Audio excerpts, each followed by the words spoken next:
elementos, ahora vamos a tocar el tema de cómo construir un manual de organización. Esta guía nos va a permitir conocer los elementos que conforman o que deben estar incluidos en un manual de organización. Primero que nada, vamos a hablar del concepto como tal de lo que es un manual de organización. Y las diferentes fuentes nos permiten concretar esto. El manual de organización es un documento que describe claramente la estructura orgánica y las funciones asignadas a cada elemento, o sea, a cada puesto de una institución, empresa u organización.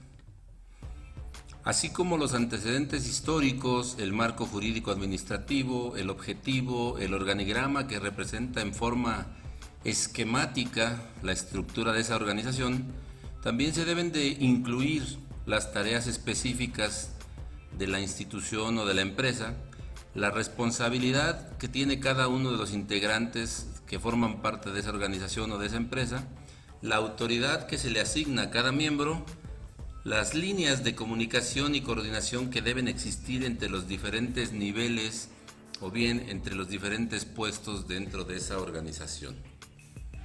Dicho esto, el contenido o los elementos que nuestro manual de organización debe considerar son 13, los cuales podemos observar en pantalla y van desde la introducción, el marco jurídico legal, el marco teórico, hasta lo que es cómo se va a formalizar este manual de organización, cómo se va a implementar ese manual dentro de la empresa, porque no solamente es crearlo, también hay que ejecutarlo, hay que implementarlo dentro de la empresa. Y para que quede claro y todos tengamos presente qué implica todas las palabras y todo lo que está contenido en este manual de organización, el último elemento que debemos de incluir es el glosario de términos. Esto es, entonces, cada uno de los elementos, y ahora sí vamos a pasar a explicar brevemente o a ejemplificar brevemente el cómo se deben de redactar cada uno de esos elementos para que al final del ejercicio tengamos una buena aproximación a lo que es un manual de organización. Ok, el primer elemento es la introducción. Y en esta introducción al manual podemos poner temas o aclaraciones o consideraciones como las 4 que tengo aquí en pantalla.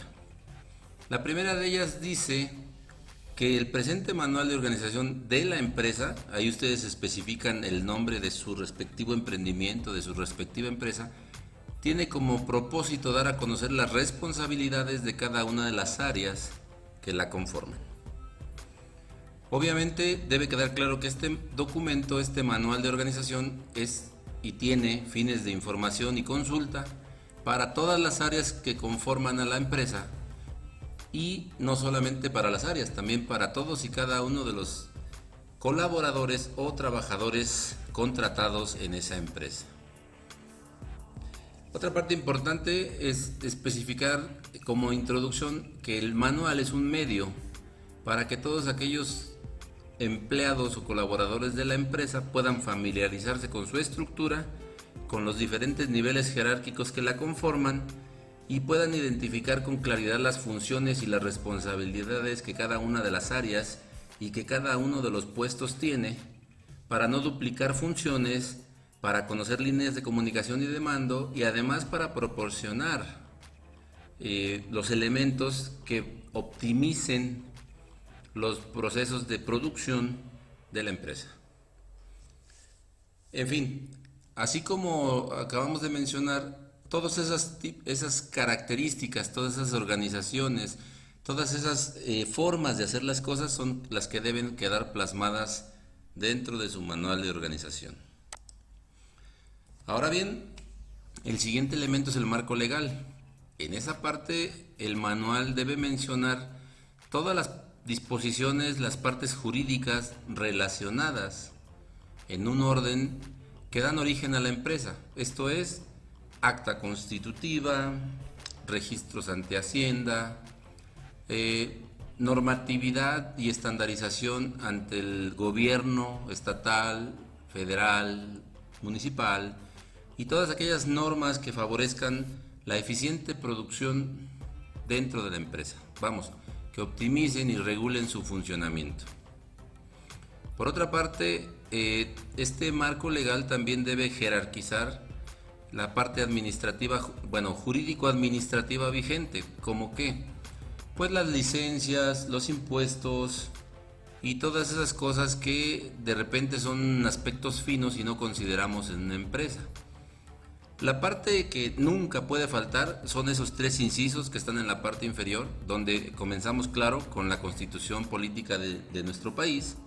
Después debemos de considerar invariablemente la Ley Federal del Trabajo, por toda aquella cuestión de las prestaciones de ley, entre otros aspectos. Y después de eso, entonces sí nos vamos específicamente con los documentos normativo-administrativos propios de mi empresa, o sea, los manuales de nuestra empresa. El siguiente elemento es el marco teórico. Este marco teórico tiene que ver con la estructura o los conceptos más relevantes para la empresa. Obvio, uno de ellos es el concepto de manual de organización, para que todos tengamos claro qué es. Y así sucesivamente le vamos a ir añadiendo los demás conceptos propios y necesarios para que quede claro dentro de nuestro manual qué es y cómo opera nuestra empresa. Enseguida, el siguiente elemento es la importancia de la organización. ¿Por qué es importante organizarnos? Bueno, porque es el medio, es la forma en cómo vamos a poder desarrollar todas y cada una de las actividades que ocurren dentro de nuestra empresa, y además de ordenarlas, vamos a poder sistematizarlas. ¿Eso qué nos va a permitir lograr? Pues vamos a optimizar tiempos, dineros y esfuerzos. Esto es recursos. Y logrando esto, lo que vamos a obtener es una mayor calidad y por ende una mayor eficiencia. Así de simple y de concreto es este elemento de la importancia de la organización. El siguiente elemento nos habla del proceso de reclutamiento. Toda empresa, todo emprendimiento finalmente tiene que reclutar personal, colaboradores. Y para este proceso de reclutamiento se sugiere que se parta en 3. Primero, pues, ¿qué puestos hay vacantes? Esto es, dependiendo del giro de la empresa, dependiendo del tipo del puesto, del tipo de la vacante, hay que realizar un proceso de selección específico para ese puesto. Enseguida, se tiene que hablar de una requisición. Ya que tienes el puesto vacante, lo das a conocer, ya sea por algún medio electrónico, ya sea por empresas de terceros que se dedican a cazar talentos, o a oficinas de reclutamiento y selección, como hay muchas allá en el mercado, y entonces convocas para que ese puesto se trate de cubrir. ¿Quién convoca? Generalmente el Departamento de Recursos Humanos y el jefe inmediato que solicita el puesto. Ok. Finalmente, el análisis del puesto. Ahí se trata de implementar herramientas que nos van a permitir tomar en cuenta a todas esas personas que apliquen al puesto y que tengan el perfil, las habilidades y los demás requerimientos que tanto la empresa como el jefe de inmediato que va a solicitar a esta persona estén solicitando. Ok. Ahora, ya con todo eso, el proceso de selección nos implica contactar a los candidatos, aplicar pruebas, entrevistar por parte de capital humano a los que hayan pasado todas esas pruebas, y ya con los que después de esa entrevista hayan sido filtrados, vamos a pasarlos a que el jefe de esa área o que esté solicitando a ese candidato o a esos candidatos haga a su vez su propia entrevista, su propio match, y decida aplicar la entrevista técnica para que seleccione a la o las personas que cumplan y vayan a ser integrados a la empresa. El siguiente elemento de este manual debe ser los procesos de contratación. Aquí, una vez con los candidatos o el candidato que fue seleccionado, pues le vamos a decir, le vamos a hacer un proceso donde debe tomar la decisión de aceptar o rechazar el puesto. Después de que la acepte, vamos a hacerle una oferta salarial, una oferta de prestaciones, un paquete de prestaciones con todos los beneficios que el puesto al cual aplicó y obtuvo, o bueno, se le está ofertando, le otorga, ¿no? Recordemos que generalmente mientras tu puesto es más alto, es más importante, es más trascendental en la buena operación de la empresa, pues accedes a un salario más alto, accedes a un paquete de prestaciones más alto, en fin, ese tipo de cosas.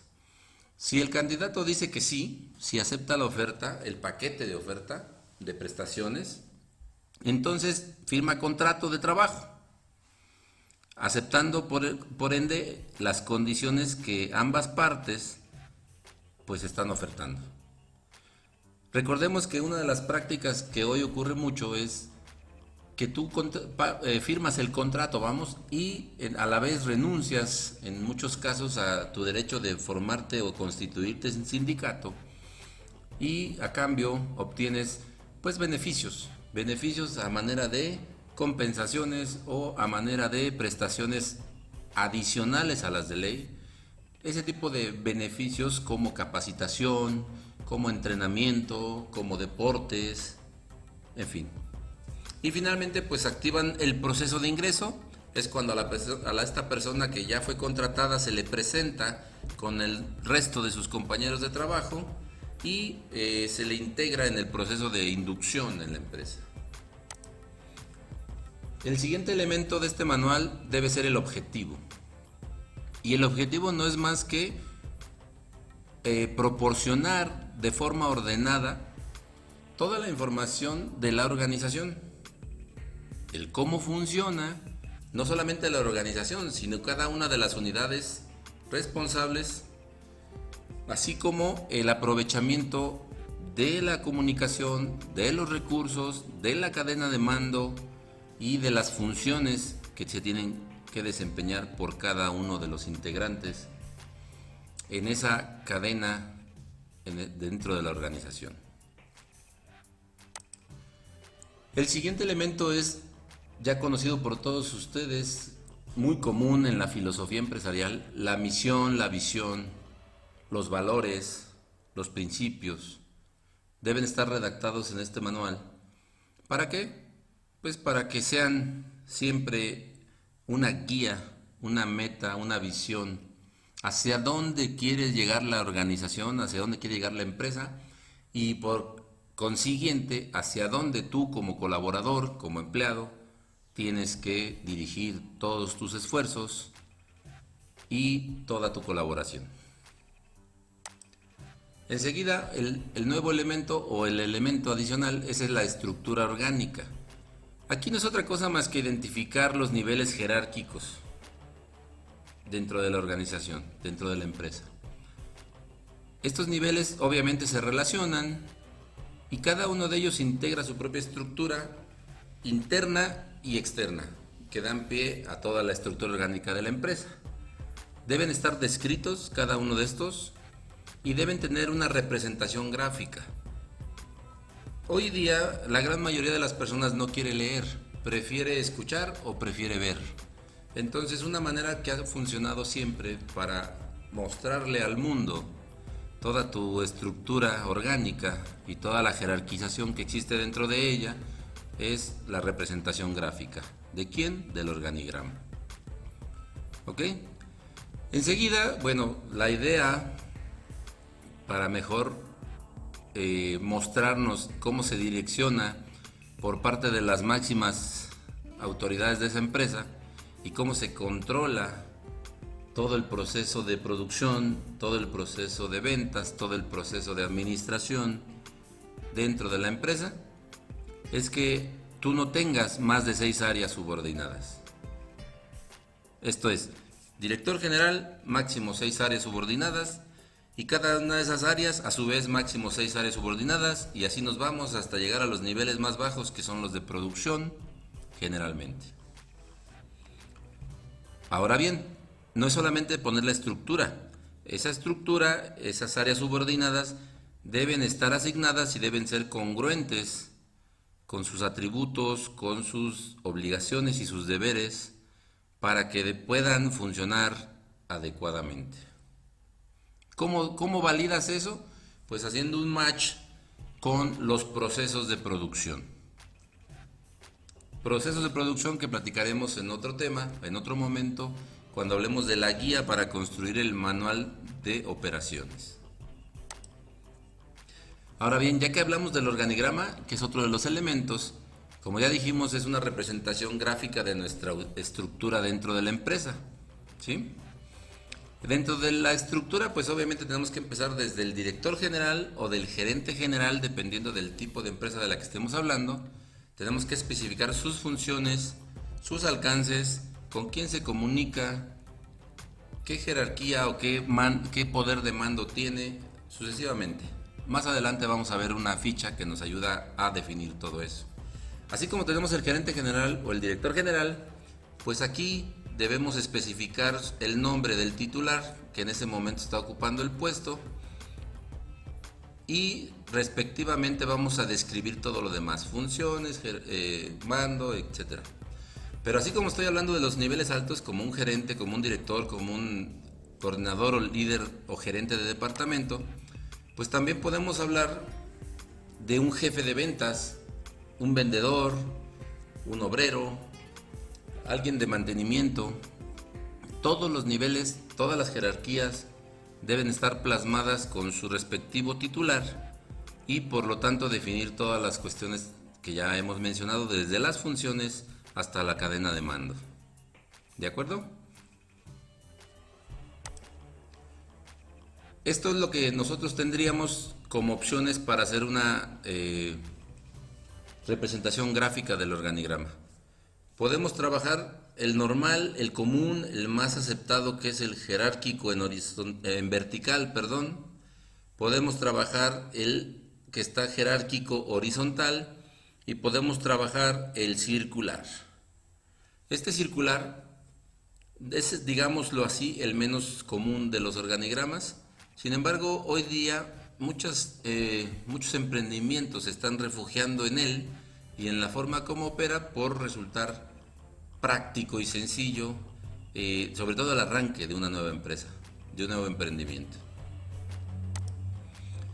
Como dijimos hace un rato, identificando cada uno de los puestos en la estructura organizacional, debemos crear una cédula de puestos por cada uno de ellos.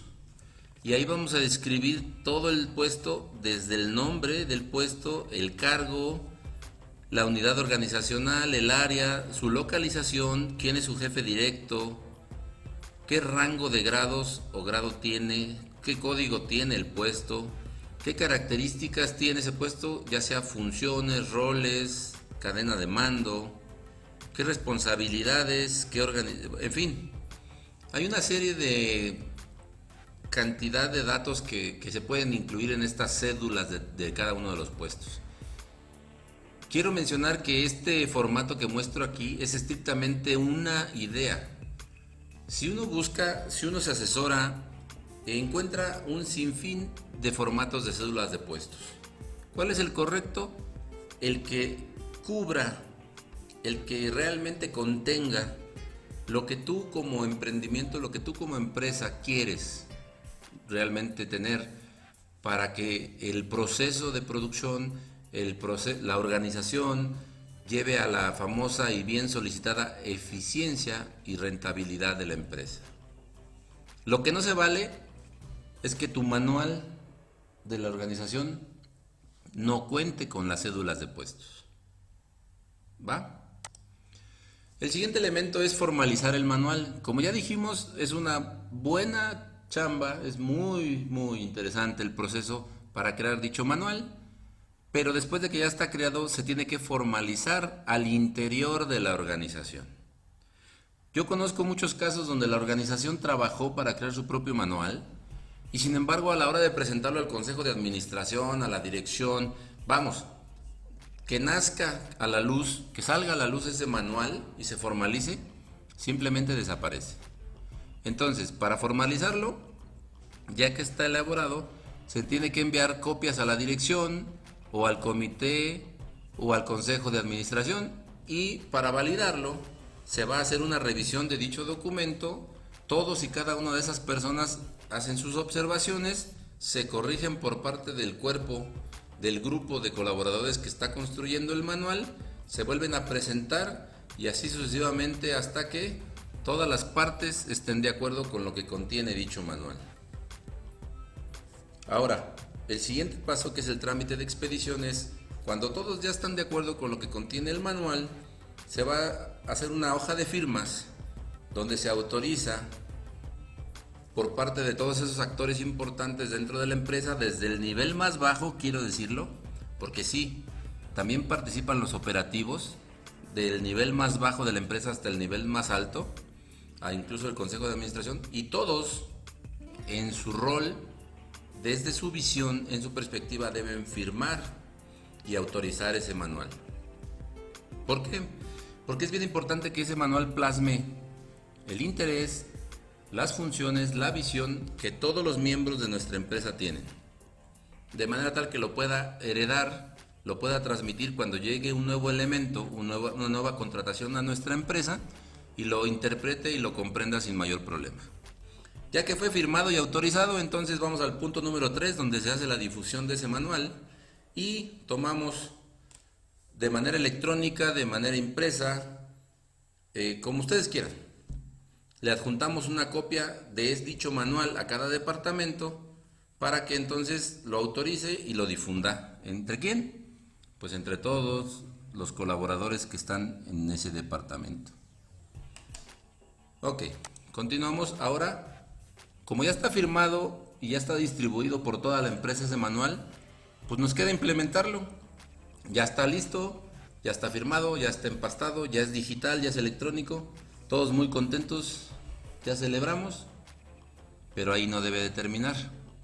Debemos implantar, debemos llevar a cabo un programa de trabajo que nos ayude a todas esas actividades secuenciales que tenemos que hacer para que la empresa le haga caso al manual.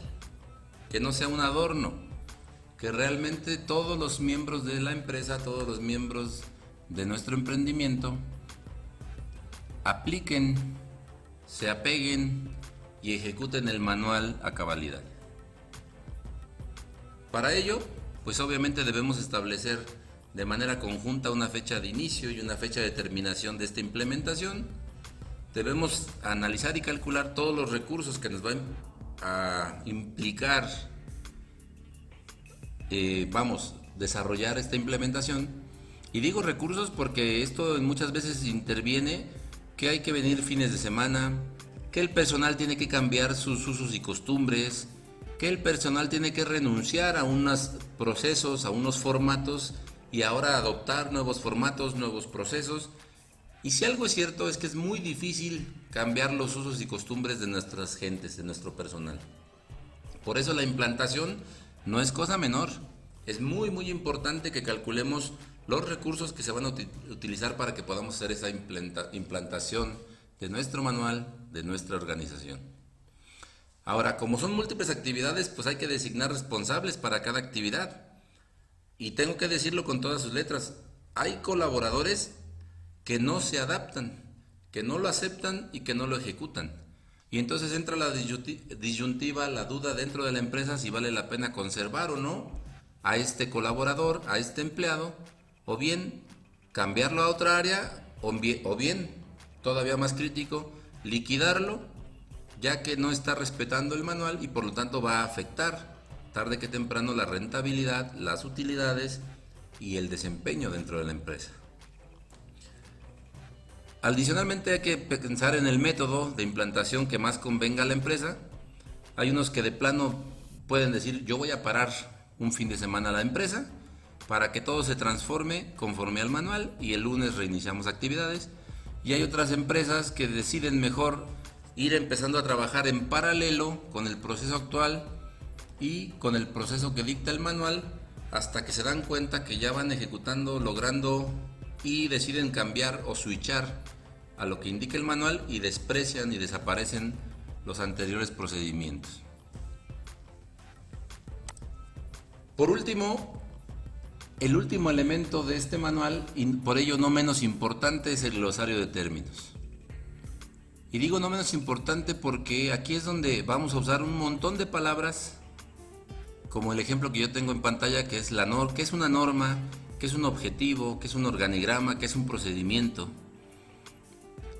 Así como estos ejemplos que puse en pantalla, hay muchos más términos que deben estar definidos, que tienen que estar explicados dentro de nuestro glosario de términos. Por favor, no se les olvide ninguno, ya que la ausencia de algún término puede implicar la no comprensión de lo que el manual indica para alguno de los puestos o para alguno de los empleados contratados para tal fin. Yo solamente puse 4 de los términos, pero realmente la cantidad de términos que va a contener el glosario depende de cómo y qué tan a detalle cada uno de ustedes en su emprendimiento pues lo llevó. ¿De acuerdo? Finalmente con eso cierro esta presentación. Es un breve recorrido de todo lo que debe de contener nuestro manual. Y si tienes alguna duda o algún comentario, pues te pido que lo manifiestes aquí en los comentarios para que podamos seguir interactuando y aclarando dicha situación o dichas experiencias y pues crezcamos todos. Saludos, gracias, hasta pronto.